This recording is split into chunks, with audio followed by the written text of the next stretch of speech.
Hi guys, welcome back to K-pop Talks. I'm your host, and today we're gonna do our weekly K-pop recap number 31. And today we're gonna talk about like 10, actually 20-ish songs about the second week of November, last 7 days, let's say, pretty much. And let's see how it goes. We have a lot to talk about, and I have to be doing it quite fast because I have to leave for work. So let's get right into it. First, we have Alexa with Vogue. She's been back after a little bit. She would disappear a little bit. I think she did this American talent show that she won, gained her popularity. She released a couple of songs, and then she's back with this one. It's a great song, super catchy. Love the production. Her vocals are great. She leaves a nice mark on the song and on the vocals of the whole thing. There's great vocals, great production, catchy, memorable, good English, good Korean. Overall, it's a very memorable song. It's nice to see Alexa being back. It's being supported by the numbers, over 10 million views in a very short amount of time. Although that pushes her to release more music throughout the year, and specifically 2023, which I hope is gonna be her year because she can be a breakthrough star in Korea, but she never really passed that mark until this point. One of the best songs of the year, in my opinion, easily already. Next we have Extraordinary Hero with Haircut. It's a fine song. I still prefer Strawberry Cake overall. I think it's more rock, it's more true to their aesthetic they're going for. This is more of a fusion, maybe a little bit too edgy for me. The chorus, not my favorite thing, but at least I like the fact that they're experimenting. And this song is having a lot of success, which means it's hitting with fans, which means it's probably gonna see something more of it in the future from them, 100% almost. You Are with Lalo. Great song, great EDM track, great disco track. You can hear this like club track, club banger. You can definitely hear it at festivals. It's gonna kill it. I like the production, maybe a little bit too repetitive for my own taste. Not the biggest fan of like the production itself, but the vocals overall and the mood of the song I think works really well. I mean, I've heard a couple of songs from this EP, which is 5 songs, and it's already really good. So I'm definitely checking. I'm definitely curious about the other 3 ones and whether this EP will be high on my list of the top albums of the year or not. Let's see. The Seraphim with Impurities. It's an okay song. I don't mind it as much. I just don't think this style really fits them as much. It's more like smooth, kind of like reminds me somewhat of Red Velvet in certain aspects. Like I don't think it really works with them. It's not a bad song by any means. I don't think it really. It's a great song in itself. It's a fine song. It works. It's a nice tune. Pretty sure they released it kind of like just as a dance performance, pretty much. But I'm not the biggest fan of it. No. Again, I think they have done better, obviously, even in recent times. And this is just in itself one of their worst releases, but it's still a good song, Banjo. Next, we have Trends with Vagabond. Average song. It sounds a lot like an EXO song in certain parts. The production, the vocals, the way they use the autotune, the effects, it sounds a lot like EXO. It's not necessarily a bad thing, but it doesn't really give them a lot of personality, in my opinion. So it's just mediocre songs in many ways.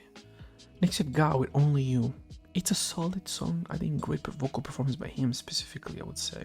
And it does seem active, releasing music and making quality song. I still prefer the other one he has with Yerin Beck, which I'm gonna talk about in a minute. I found that song to be a little bit better, but yeah, actually that's Jukje, my bad.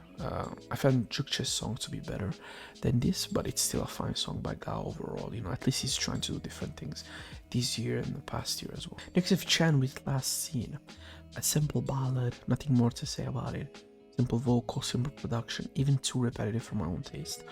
I wish something more from Chen, but I mean, I question also how much time he's really putting into music since he has 2 little kids and a wife apparently. I just don't know like how much he cares about putting out music, right? He's just probably doing it because of contractual obligations, but nothing more than that, I think. Next we have Very Very with Tap Tap. One of the most confusing songs they've released. It starts in a way, it looks like your average K-pop song, then it goes into this super bright, like kind of like young adult type of feel to it. It's overall a fine song. I wouldn't say it's a bad one. From Very Very, I appreciate the fact they've tried something different, but yeah, it's fine. It's alright, honestly. You Are with Selfish. This one, not the biggest fan of it. Not the biggest fan of the chorus itself. Similar to Low, it's overly repetitive, but in a more obnoxious way. But it's not a terrible song. I just, compared to the other 2, I think it really stands out in a negative manner. It's just too repetitive. I don't like the way they use her vocals for the chorus at all, and the production is fine. Really, it's pretty forgettable as well. Yeah. It's the lowest. It's the worst song of the project for now, 100%. Dripping with the One.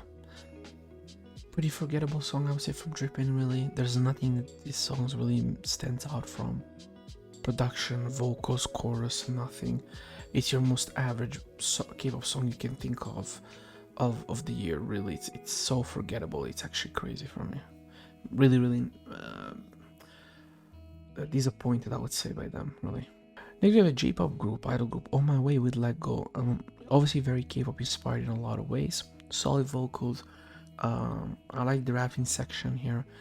The production is simple, but it works. You know, they've trying to do something a little bit out of their comfort zone, I would assume, because I'm talking about like the industry at least. And I think they do it pretty fine. You know, there isn't much to complain. It's just that it has no like original qualities to it. That's the biggest problem, I would say, of the song, in my opinion. Victon with Virus. It's again fine, a little bit of icon in it, a little bit of that, you know, YG aesthetic from like the 2016 2017 era.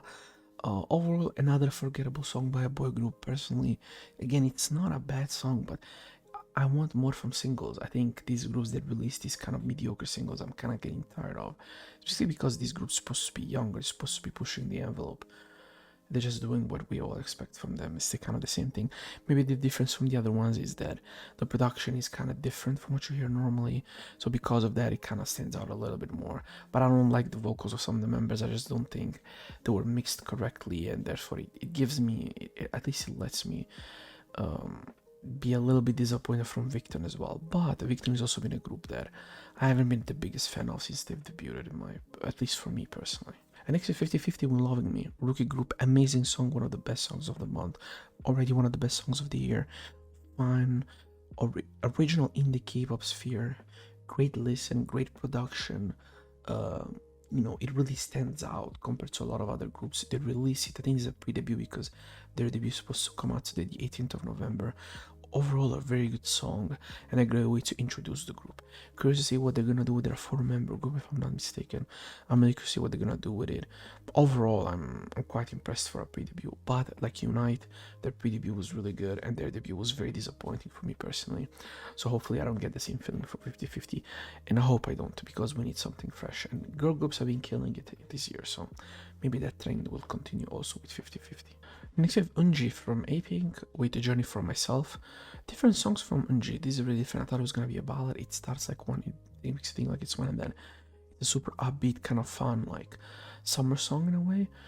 It's a nice change of pace for Unji. It's also doing really good numbers. It has like almost 9 million views, which surprised me. But Unji is super popular in Korea, you know. So yeah, I mean, great song overall. Really, really enjoyed it. Her vocals are always top notch.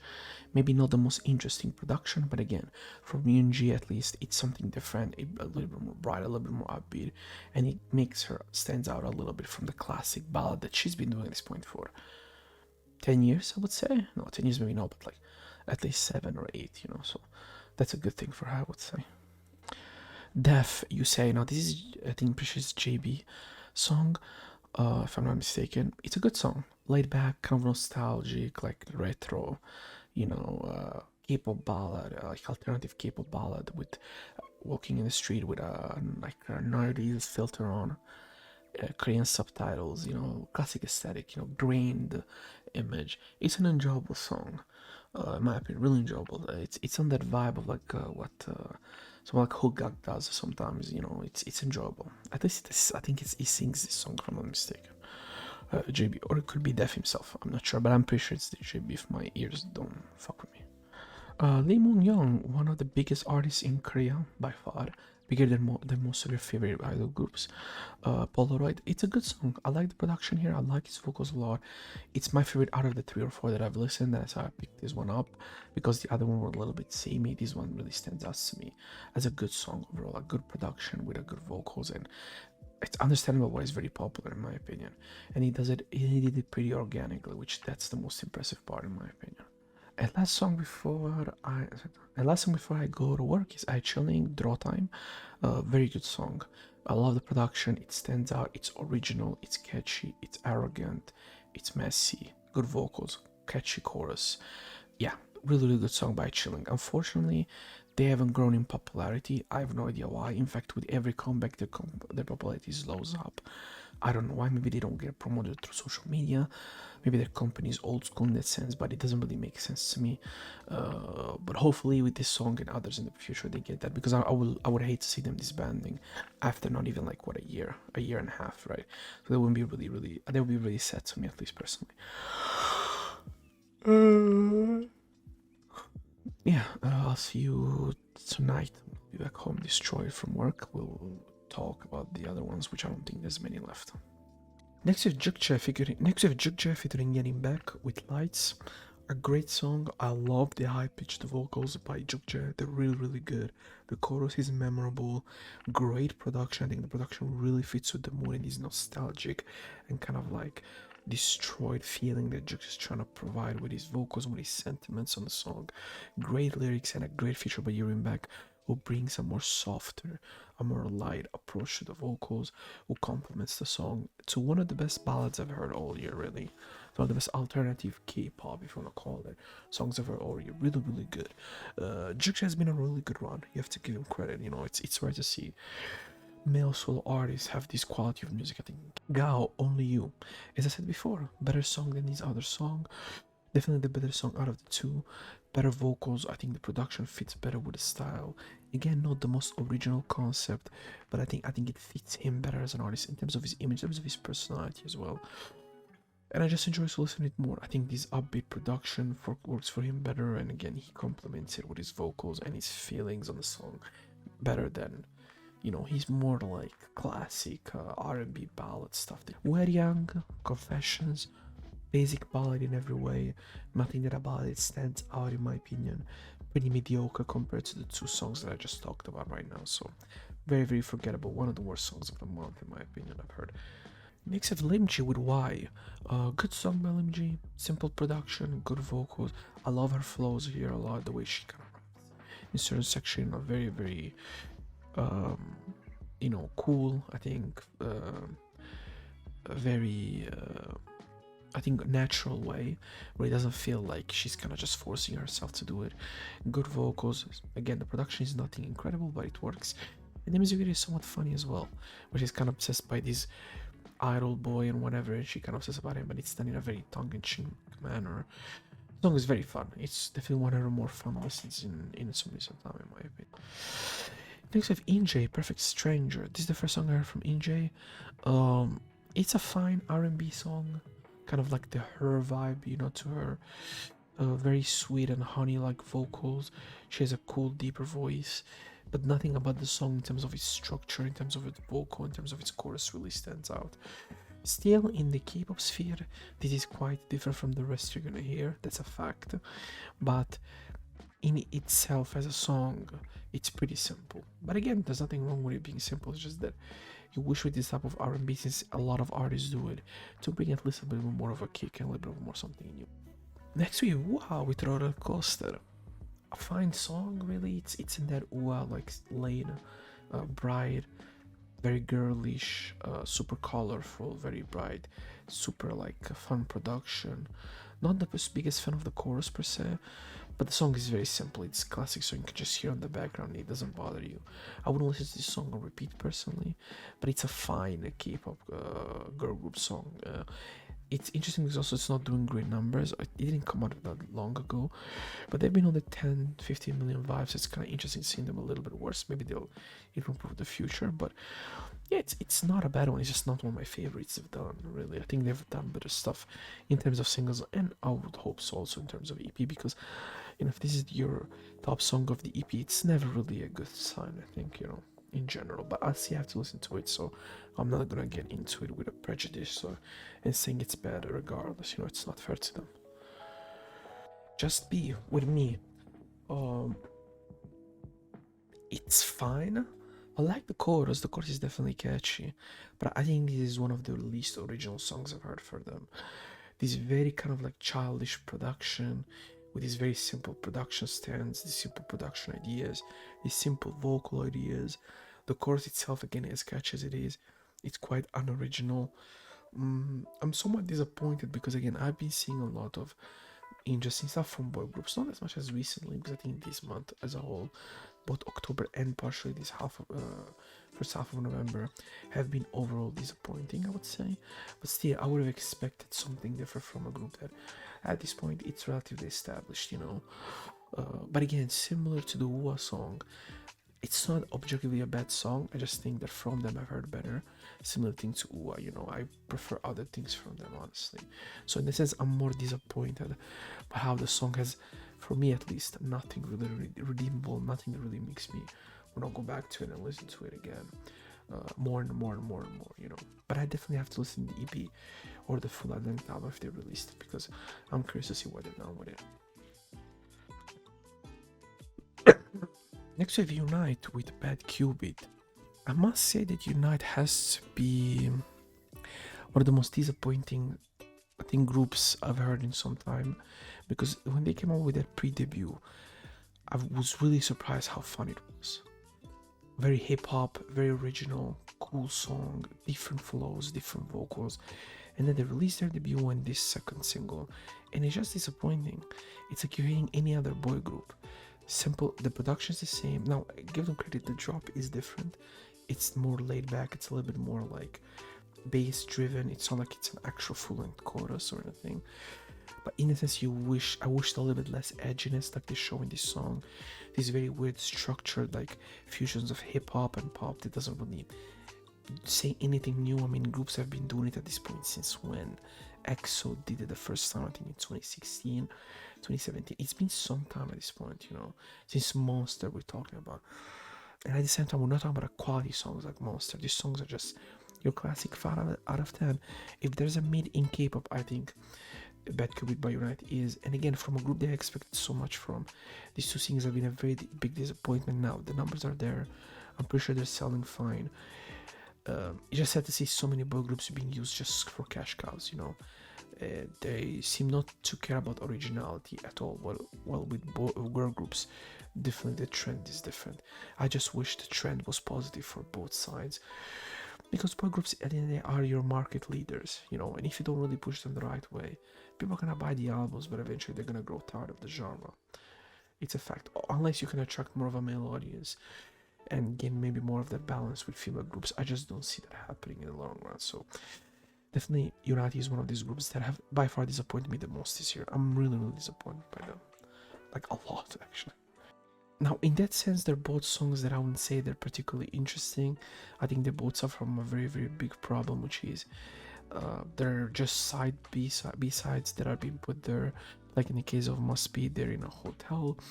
I think in Korea, it looks like it's in Korea, maybe after a tour or something. They're recording this in the rooms, like in the pool, right? It's a very simple video shot with a simple camera, and that was kind of the point of it.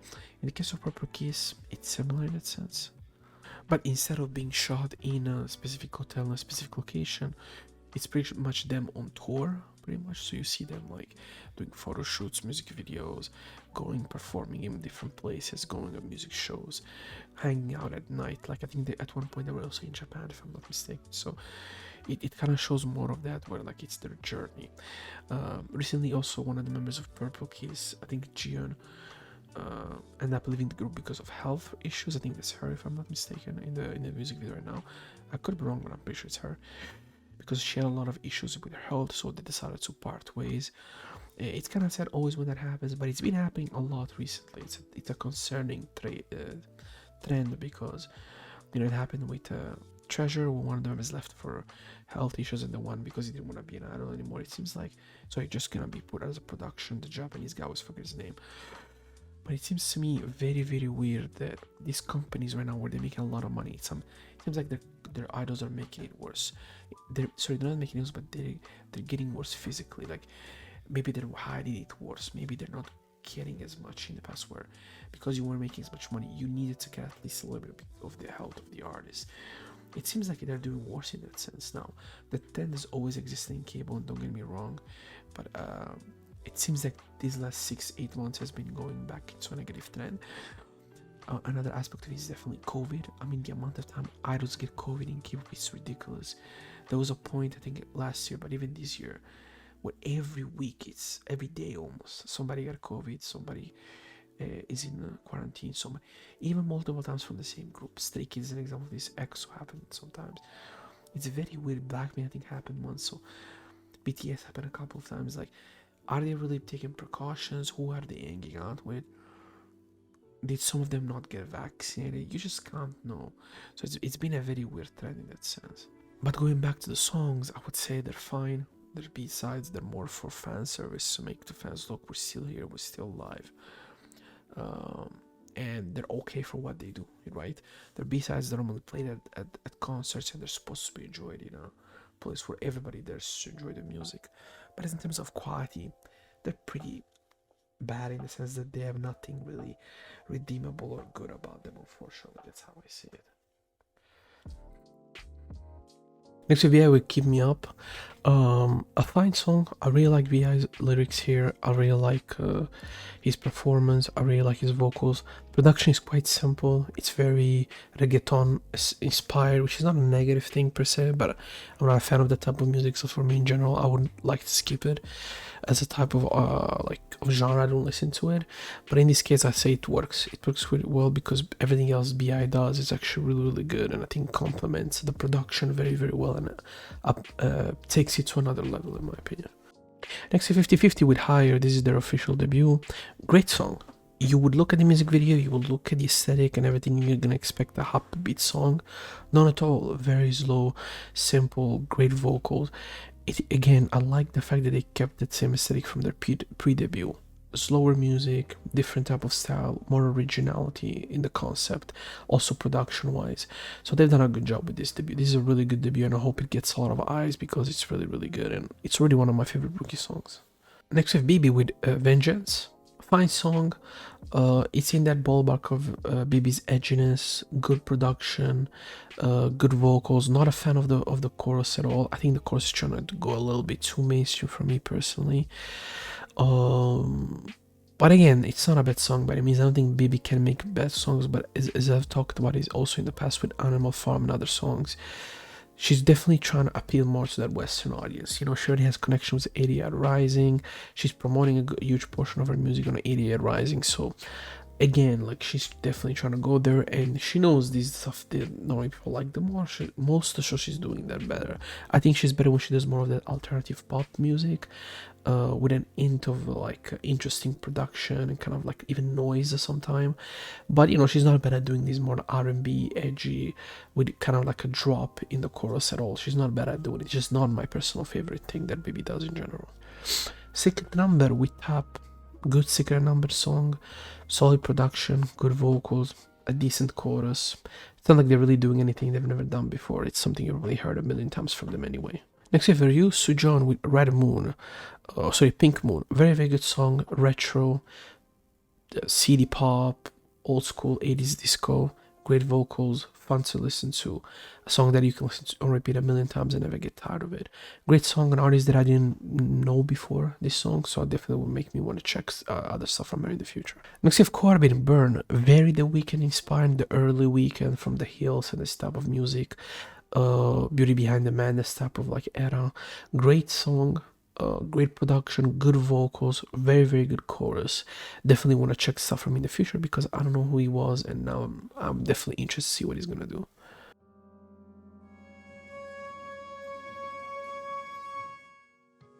And this was it for the second week of November, second part of November. Overall, pretty good. I think this first half of the month have been very good. Definitely better than the last two. Quality music, quality solo stuff, good debuts, and good productions. I would say, like, there is sometimes those productions that are not particularly original, but they fit well with the aesthetic that the group is trying to do, and I think a lot of them have been doing it. Definitely have to check some of the EPs because I've not been listening to a lot of albums the last 2-3 weeks, so definitely have to get back into it. So by this week, hopefully I can drop finally the best albums of the year and the best female and male groups of the year. So thank you for watching. Leave a like, comment, subscribe, and see you next time.